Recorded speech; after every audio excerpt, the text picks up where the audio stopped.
बहू की बिगड़ी माँ। अब मेरी बेटी का घर है, मतलब मेरा ही घर है ना। क्या आप भी समझन जी? हाँ हाँ, वो बात भी सही है आपकी। ये तो आप ही का घर है, जब चाहे मुंह उठा के आ जाया कीजिए, कोई दिक्कत नहीं। ये कहानी है त्रिवेणी की, जिसकी बेटी मालविका की शादी अर्जुन से होती है। अर्जुन एक बहुत ही बड़ा बिजनेसमैन होता है और अर्जुन और मालविका को कॉलेज से ही एक दूसरे से प्रेम होता है। अपनी बेटी महलों में ब्याही गई है, इस बात का पूरा फायदा उठाती है त्रिवेणी, क्योंकि त्रिवेणी को पहले से ही चोरी करने की आदत होती है। और अब वो अपनी बेटी मालविका के ससुराल में बार बार जाकर चोरियां करना शुरू कर देती है। तो चलिए देखते हैं कि कैसी है इस बिगड़ी हुई माँ की कहानी। मम्मी, सासू माँ, ये लीजिए नाश्ता। माँ, ये बिस्किट्स आप मत खाइए, ये शुगर फ्री बिस्किट्स सासू माँ के लिए हैं। इन्होंने खास विदेश से मंगवाए हैं। अरे रहने दो मालविका बहू, पूनम रायचंद का दिल बहुत बड़ा है। मैं गरीबों को इतना दान करती हूँ, तो क्या अपनी समधन को एक बिस्किट नहीं दे सकती? जस्ट किडिंग समधन जी। और हाँ मालविका बहू, आइंदा से तुम ये नौकरों वाले काम बिल्कुल मत करना। इन सब के हाथों में क्या मेहंदी रची है? मालकिन, वो पिछली बार सोने और चांदी के बर्तन हमसे टूट गए थे, इसलिए हमें बड़े साहब ने रसोई का काम करने से मना किया है। अरे चिल चिल, हम रायचंद हैं और इस महल में ऐसे हजारों सोने और चांदी की चीजें हैं। टूटती है तो टूटने दो, हमारे पास किसी भी चीज की कोई कमी नहीं है। ये सब सुनकर त्रिवेणी के मन में लालच का प्रकोप जाग उठता है और वो मन ही मन पूरे महल को निहारते हुए कहती है, हाय, अब जब ये पूनम रायचंद अपनी जुबान कह रही है, फिर तो इस घर पे भी हाथ साफ करना ही पड़ेगा। अपनी बेटी का ससुराल है तो क्या हो, इसमें कोई लाज शर्म नहीं। उल्टा मैं तो भाग्यवान हूँ कि मेरी बेटी एक महल की बहू बनी है।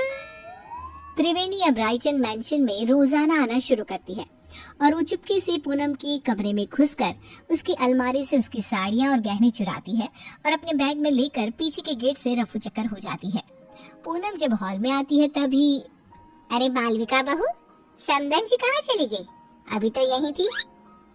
सासू माँ, वो मम्मी को ना आज मंदिर जाना था, आज कोई बड़ी पूजा है वहाँ, इसलिए वो चली गई। पूनम जब अपनी साड़ियाँ और गहने गायब दिखती है तो, ओफो, लगता है फिर से मैं अपनी साड़ियाँ और गहने कहीं रखकर भूल गई। लगता है लॉन्ड्री में गई है साड़ियाँ और गहनों को पॉलिशिंग के लिए दिया होगा। पूनम को भूलने और लापरवाही की आदत थी और कोई भी चीज यहाँ से वहाँ हो जाए तो वो उसका कसूर अपनी लापरवाही पर थोप देती, जो कि सच नहीं था। ये बस पूनम के मन का भ्रम था।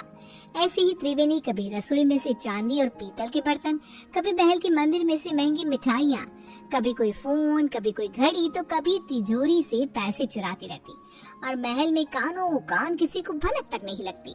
एक बार, अरे ये क्या मालविका, हमारी तिजोरी खाली और खुली क्यों है?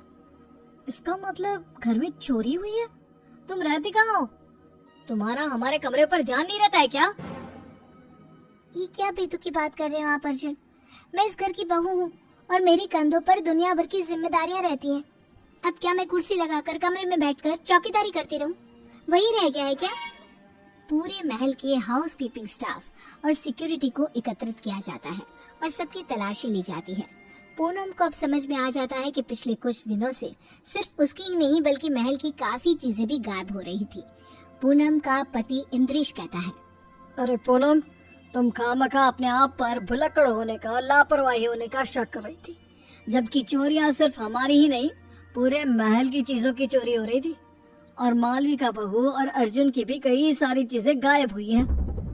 महल में सिक्योरिटी इंचार्ज बोलता है, बड़े साहब, हमने ये बात आपको बताने की कोशिश की, लेकिन पिछले कुछ दिनों से आप शहर के बाहर थे और मालकिन जी भी दिन भर बाहर रहती थी, तो बता ही नहीं पाए। महल में छोटी सी छोटी चीजें भी चोरी हो रही है। ये बात तो बहुत गंभीर हो गई है और तगड़ी सिक्योरिटी तैनात कर लो। लेकिन अब इस घर में कोई चोरी नहीं होनी चाहिए। तभी वहाँ पे त्रिवेणी आ जाती है। क्या हुआ दामाद जी, और आप सब इतने चिंतित और परेशान से क्यों नजर आ रहे हो? कोई समस्या आन पड़ी है क्या? हाय हाय। अर्जुन त्रिवेणी को आए दिन होने वाली चोरियों के बारे में बताता है और त्रिवेणी थोड़ी सी घबरा भी जाती है। अरे बाप रे बाप, इतनी बड़ी बात! आम सी बात है, हमारे गली मोहल्लों में ना इतनी सारी चोरियां होती है, तो फिर ये तो एक राजमहल ठहरा। चिंता मत कीजिए आप सब, कड़ी सिक्योरिटी कर दीजिए। मतलब क्या, चोर और चौकन्ना हो जाएगा और कम चोरी करेगा। क्या मतलब है आपका समधन जी? हाय हाय, अरे गधेड़ी बेवकूफ त्रिवेणी, ये क्या बोल रही हो? बैल मुझे मार जैसी समस्या खड़ी मत कर त्रिवेणी। समधन जी, किस सोच में डूब गई आप? अब कुछ भी तो नहीं समधन जी, समझे जी, मैं तो बस ये कह रही हूँ कि आप अपना सारा सामान सहज के छुपा के रखिए, इसमें भलाई होगी आपकी। पूनम को त्रिवेणी के इस व्यवहार पर थोड़ा सा शक आ जाता है। त्रिवेणी अब से रायचंद मैंशन में आना जाना कम कर देती है अपने घर में।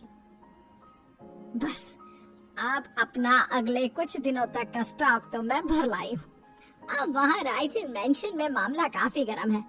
जब तक वो ठंडा नहीं हो जाता, मैं वहाँ तीज त्योहारों में ही आया जाया करूंगी, क्योंकि अगर मैं वहाँ गई तो चाहे मैं एक चम्मच ही क्यों ना लूं, उसे भी चोरी करने से अपने आप को रोक नहीं पाऊंगी। क्या करूँ, आदत से मजबूर जो हूँ। और बेवकूफ रायचंद, उन्हें तो पता भी नहीं कि आस्तीन का सांप रोज उनके घर में आकर चोरी करके जाता है। बेचारे जितने माला माल हुए उतने ही कंगाल भी हो गए।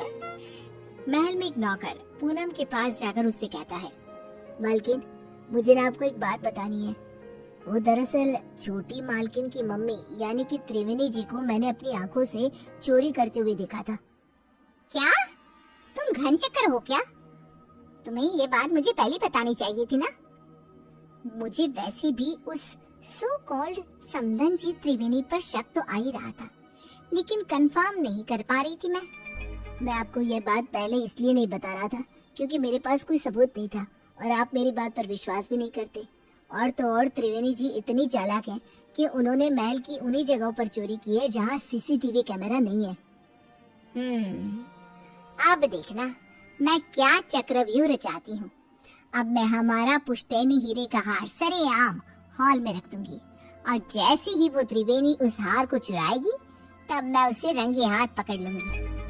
पूनम की इन सब बातों को मालविका कमरे के बाहर ही सुन लेती है और वो अत्यंत हैरान और स्तब्ध हो जाती है। मालविका फौरन अपनी माँ त्रिवेणी को फोन लगाती है।